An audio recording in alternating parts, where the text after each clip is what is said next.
ito po yung katanungan ko ngayon, no?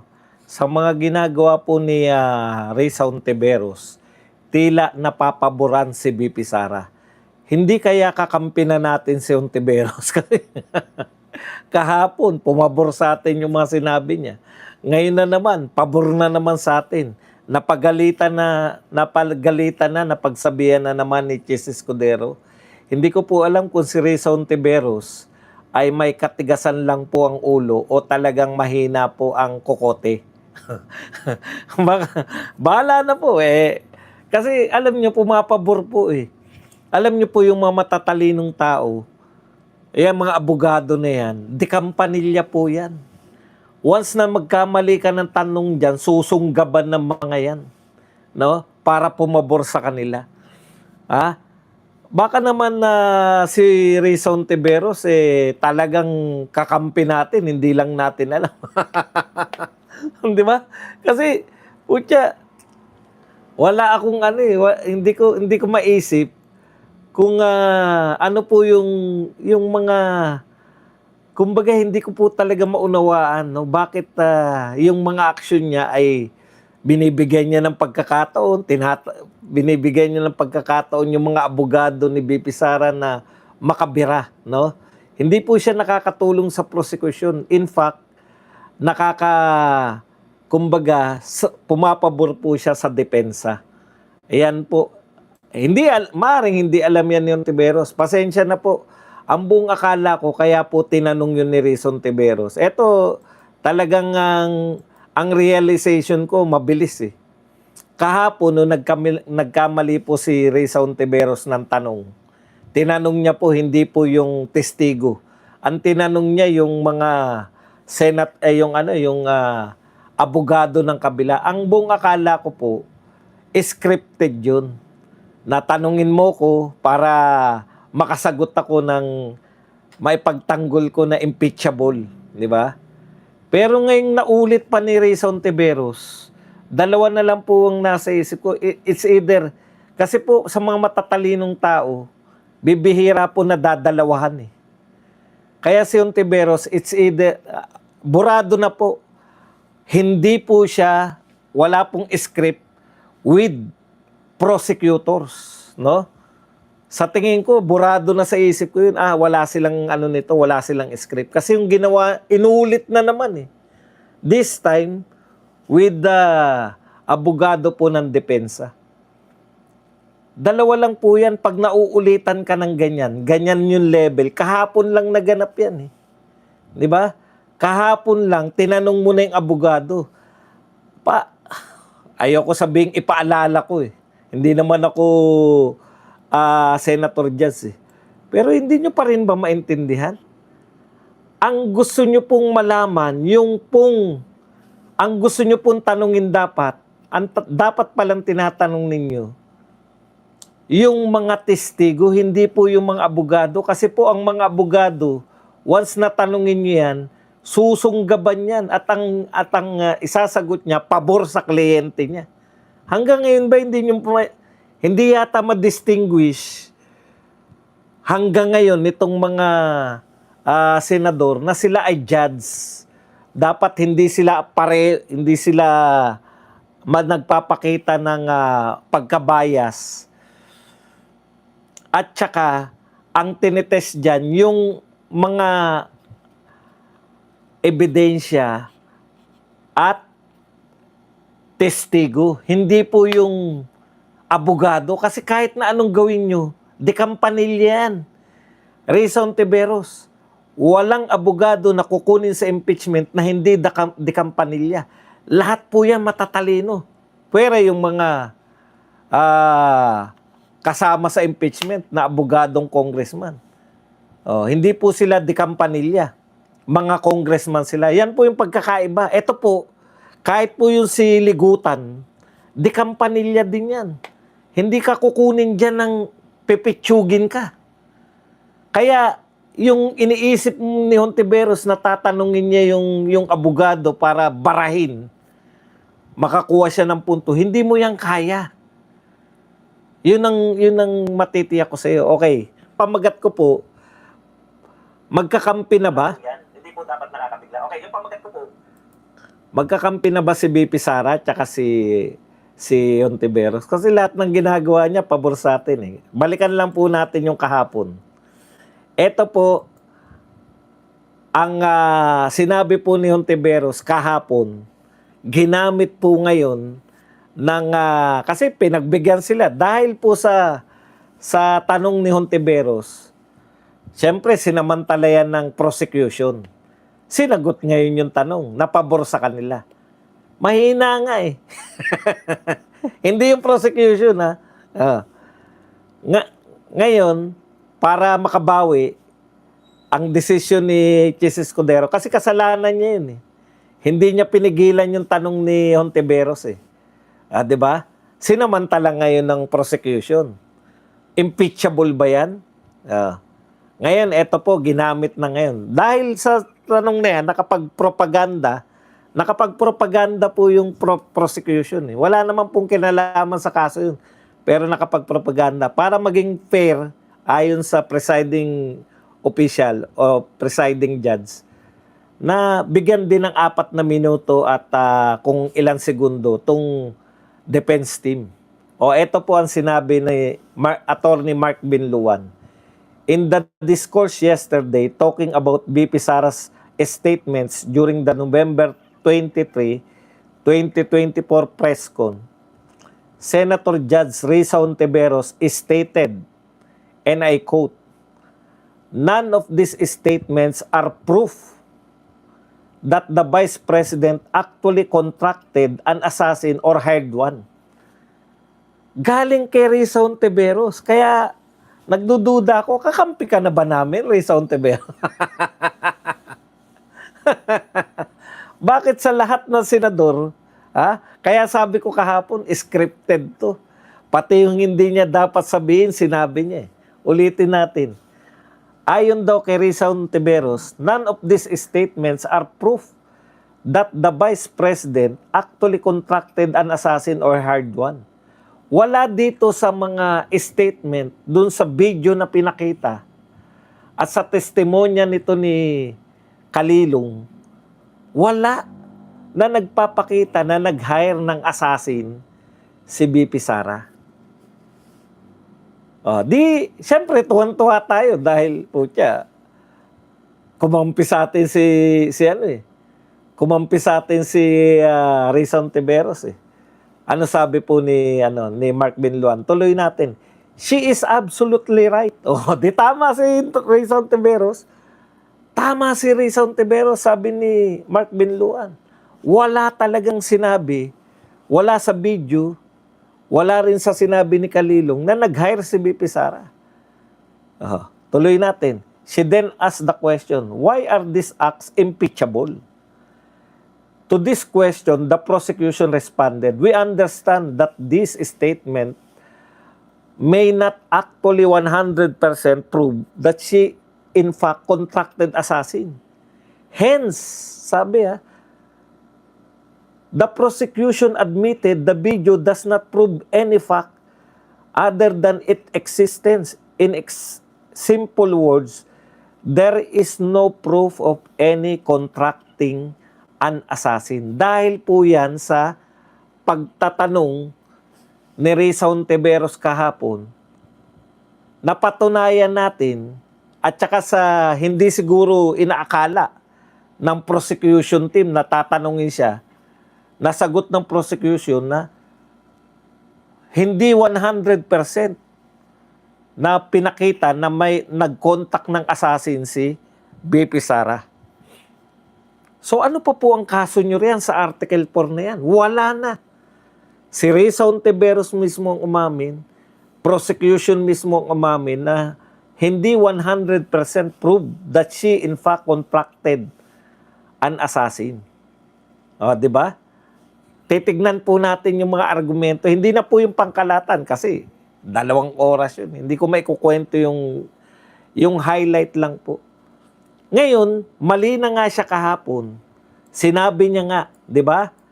Nung binanatan siya ni Pia Cayetano, sabi niya, pwedeng okay lang sa kanya kung ipabura yung sinabi ni Ligutan, yung attorney Ligutan.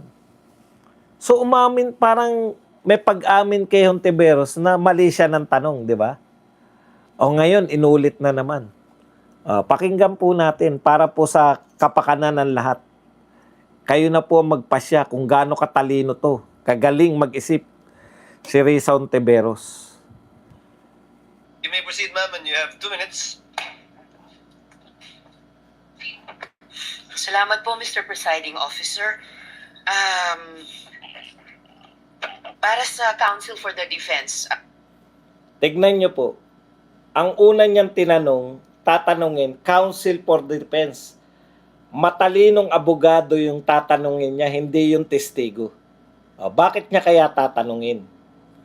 Akala niya kasi kasintalino niya lang eh. Pero tignan niyo po kung saan po nakatingin. Sa notes niya or sa kanyang cellphone. Kasi eto po, nakita niyo to? Hindi pala kita. No? Yung babaeng may cellphone. Siya kaya ang nagpe-feed ng mga sasabihin. Tignan din natin. Mr. Presiding Officer, just for clarity, ano pong relevance nung video na ipinakita ni Attorney Zuleika Lopez? Sinasabi po ba ng depensa na yung mga alleged threats o alleged incitements ni VP Duterte ay prompted nung detention ni Attorney Lopez? Tignan niyo po Hindi po magtataka yung abogado na question. Bakit po ako tinatanong niyo? Hindi. Matalino yung abogado. Ako tinanong, yari sa akin to. Puta, makakapag-propaganda ako. Alam niyo yun? Hindi naiisip ni Risa Hontiveros na pag tinanong mo yung abogado ni BP Sara, hindi mo siya kayang mapahiya, hindi mo siya kayang mapalabas na siya ay papabor sa'yo. Bakit? Dahil dekampanilya. Sanay kasi si Risa Hontiveros na sila lang, magkakapareho lang sila ng utak na makausap niya sa Senado. Kaya nga nung dumating si Senator Marcoleta dyan, nabulabog sila. Bakit sila nabulabog? Halos magkakasing utak lang sila. May mga matatalino pero hindi pumapatol sa mga katulad niya. Si Marcoleta, mapagpatol kahit sa mga hindi marurunong pinapatulan. Thank you very much muna kay Sara Ambali. Ang tanong niya, ibig nyo ba sabihin pag gina-justify ba nyo sa pamamagitan ng pagpapakita kay Zuleika, gina-justify nyo ba yung threat ni BP Sara dahil inapis si Zuleika? Parang ganun yung dating, di ba? Akala niya, syempre kung ikaw tanga, tinanong kang ganun, hindi naman po, pag ikaw po ay mahina rin ang kokote mo, ganito may isasagot mo.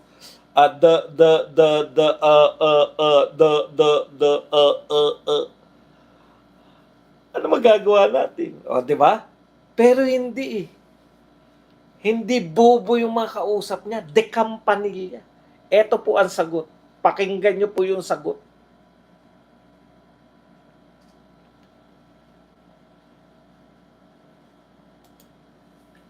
Yes, Your Honor. There was a systematic oppression made by the House of Representatives dating back from their even before their mini trial, Your Honor. The committee headed by Representative Joel Chua began investigating the Vice President and her people, even when Attorney Zuleika Lopez was being interviewed by the House Committee of Quadcom Committee, Your Honor. Even if she was answering the questions faithfully and to the best of her ability, she was cited in contempt, detained. Her lawyer was not allowed to be with her when they were trying to detain her in the women's correctional facility, Your Honor. Di ba? Imbes na sabihin, naku, hindi po yan, akala niya ganito sasagot. Hindi po. Nakapagpropaganda tuloy, nakapagsalita tuloy yung abogado kasi tinanong siya eh. Siyempre sasagutin niya, opo, ino-oppress po si Sulaika. Ino-oppress sila dun pa lang sa komite ni Chua. Ino-oppress na sila. Oh. Kaya pumapabor sa atin, kada buka ng bibig nito ni Risa Hontiveros, pumapabor sa atin. Kaya hayaan nyo lang silang magdadaldal. Ika nga, hayaan yung magbigti sila sa sarili nila. Yan po yung nangyayari. Tuloy po natin para masayahan kayo. Hanggang sa siya'y tuluyan na mapagalitan. Kaya lihim na natutuwa tong abogado. Ba't kaya ako tinanong? Di nakapagpropaganda tuloy ako. So, Mr. Presiding Officer, Counsel for the Defense, position po ba ng depensa na pwedeng palampasin ng alleged grave threats kung may masasabing lehitimong dahilan para magbanta? Your Honor, that is not the point. No. Mr. Presiding Officer, I am making a point through my question and I am asking the good counsel for the defense dahil sinabi nila there was a systematic oppression that yes, yan po ang nag-prompt nung alleged grave threats and alleged incitements ng Vice President na prompt po ng detention ni Attorney Lopez na kanyang inilarawan sa ipinakitang video kanina. Kaya itinatanong ko kung yan ba ang posisyon ng depensa na pwedeng okay lang or pwedeng tanggapin ang grave threats kung may masasabing lehitimong dahilan para magbanta. Yes, Your Honor. Before counsel Yes, for Mr. Presiding responded answers, although he already answered in the affirmative, No, Your Honor. I was just referring to. we'd like to remind senator judges, to be cautious. Usapan ni Hontiveros na pumabor naman po sa atin dahil nasabi po na inapi si Sulaika. Ngayon, eto po, muli po siyang pinagalitan. Hindi naman po siya pinagalitan nung una, no? Sa pangalawang pagkakataon po ay sinita siya ni presiding officer sa kanyang ginawa. At nangatwiran pa kaya lang nawala na po eh. Baka kinat na nila yung hindi ko alam kung kinat o ako lang yung lumikot ang kamay. Pero actually pahiya po dyan si Hontiveros kasi nga po eto po, yung pagsita sa kanya ni Chis, gusto ko sanang ipakita pa ron, kaya lang biglang nawala na. Ayan. Posisyon po ba ng depensa na pwedeng palampasin ang alleged grave threat kung may masasabing lehitimong dahilan para magbanta? Doon papunta si Risa Hontiveros. Ang problema ni Risa Hontiveros, gusto niyang butatain yung abogado. Hindi mo kaya yan. Buti nga, pinigilan na ni Chis eh. Your Honor, that is not the point. Dito ay namagitan si Escudero at sinabi, we would like to remind the senator judges to be cautious in making counsels for either party may conclusions of law. Kasi conclusions of law yun eh. Di ba? Conclusions of law. Ibig sabihin, sa closing statement po yung tanong po ni Risa Hontiveros, pang closing statement po yan eh. Sinabi na ni Escudero yan kahapon eh. Inulit na naman ni Risa Hontiveros ngayon. So, pag ganyan po, is either hindi po pumapasok sa utak ni Risa Hontiveros yung warning ni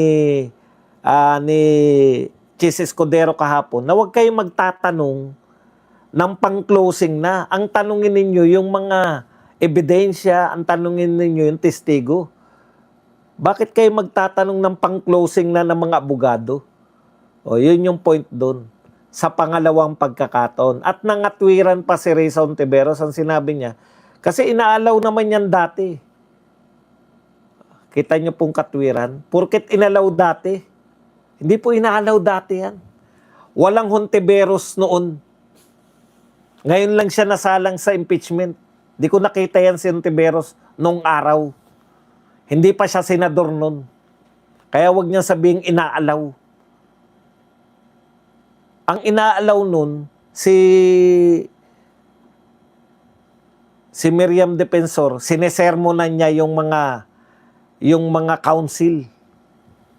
Yung mga council, yung mga abogado, sinesermonan ni Miriam, pero hindi niya tinatanong na para ganyan, yung palabasin na kamping-kampi. Pero ang lumalabas tuloy, pumapabor sa atin yung mga ginagawa niya. Hindi niya alam yun.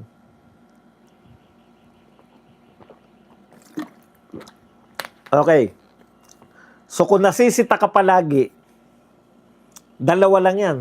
Is either super tigas ng ulo mo or hindi mo maintindihan. O kaya, hindi ikaw ang matigas ang ulo.